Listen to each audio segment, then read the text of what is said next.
I want to ask you two more questions. I hope we can make it in 10 minutes. The most important one, in my opinion, right now is what happened to Charlie Kirk yesterday. How does it make you feel? How does it make you feel because you have children, because you're in the same space? Well, the minute it happened, I looked, and I saw it popping up, and I was doing an interview with, who was I with yesterday? Tyler Olivia, American. And I was like, Charlie Kirk shot. And then it was coming through, and then I realised he was dead. And then selfishly, I thought of my kids, because Salwan Mamika, do you know Salwan? So Salwan was in Sweden, and he came here as a refugee. And when I was in jail, he got assassinated on a live stream video for burning the Quran. I heard about this. Yeah, no one helped him. I went over and done a video before I went jail called Save Salwan, trying to plead with the governments to keep him safe. And they went in and executed him on behalf probably of Iran or Iraq. The countries wanted him dead. He was in his house and when Turkey, he was in his house and they lied to him. Turkey wanted him dead. And at that time, my children shit themselves. And I'm in prison. So it's out of any control of me, but they're terrified because they know I was friends with him. They know I told this story, and they know that there's a similar level of threat to me. So I then thought, I'm panicking because I'm sat in my cell thinking that my kids are panicking and are they safe? Now, when that hit yesterday, I just thought of what my kids are going to look and think. They're going to watch that video and they're going to worry it's dad at some point. And then straight away, as I'm sitting there, my daughter, my son, I could see them all messaging me.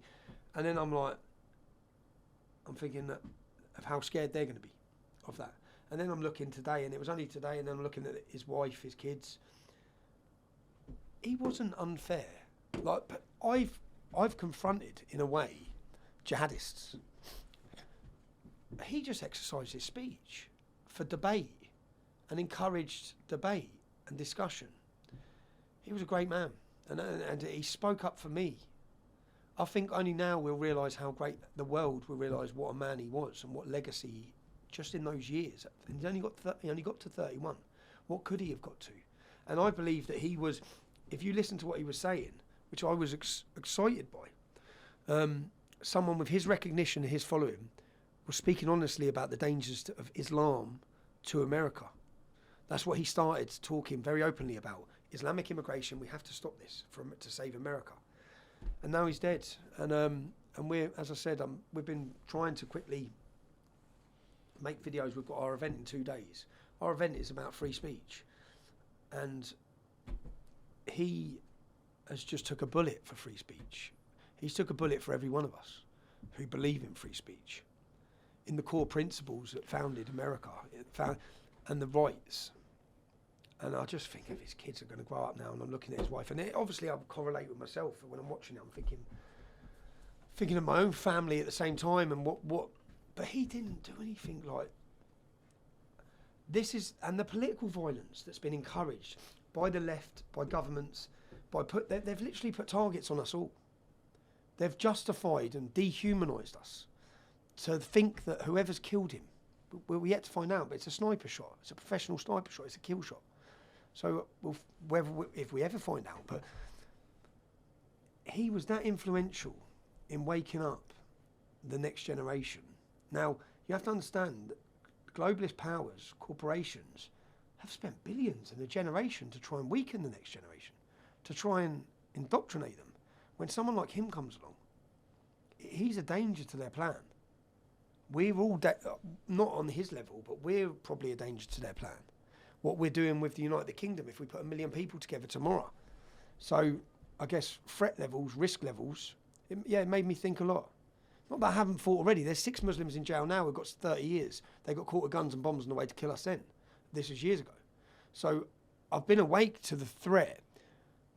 I'm not worried by the threat walking out this door when I see Muslims. I'm worried by the state. Who will try to shut you up?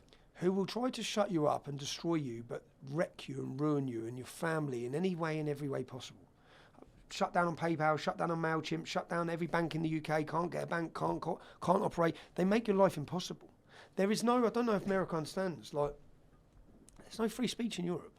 There's only one place in the world that believes in freedom of speech. And do you know what? We're going to play a tribute on Saturday to the United States of America, to everyone, and obviously now to Charlie Kirk, and lead it in his name. But when you voted for Donald Trump, that was a vote not just to save America. That was a vote to save us. We now have hope. We have hope that we didn't have. And that's come from Elon Musk, giving us a platform to talk on. And it's come from the election of Donald Trump.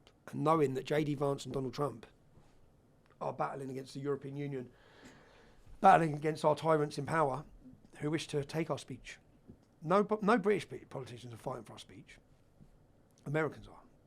Wow. But like, I have to tell you, when I saw the assassination, yeah. the first thing I thought was of myself, of course, because I was offered to go speak at a college campus in Florida. But this can't happen. It can't be successful now. If you're watching it, anyone who's speaking out now, you can't bend because of these fears. That was the goal. They're trying to silence us. They're trying to keep us in a cage. They hope that they hope. And I'm looking at the messages and I'm thinking, are the British audience going to be scared now for Saturday? You can't do that. You cannot, even if you are scared, that you cannot allow the assassination's motive was to cause fear and silence people. If you take a back seat, if you cancel your next college campus, if you do that, even if you're scared, even if your wife tells you not to, you can't. Because then you're giving success to that murdering bastard who just shot him dead. You're taking away the purpose of Charlie Kirk's life and what he stood for. You're surrendering to it. And you're allowing those children who are going to now grow up with no dad, at least let the purpose of his mission be successful. And that is standing up, telling the truth. He talked a lot about courage and telling children to be courageous. And to everyone who is taking a message of fear from his assassination, doesn't mean you're not going to be scared. If you're British, it doesn't mean it. It means that show courage and at least live in the legacy of what he wanted.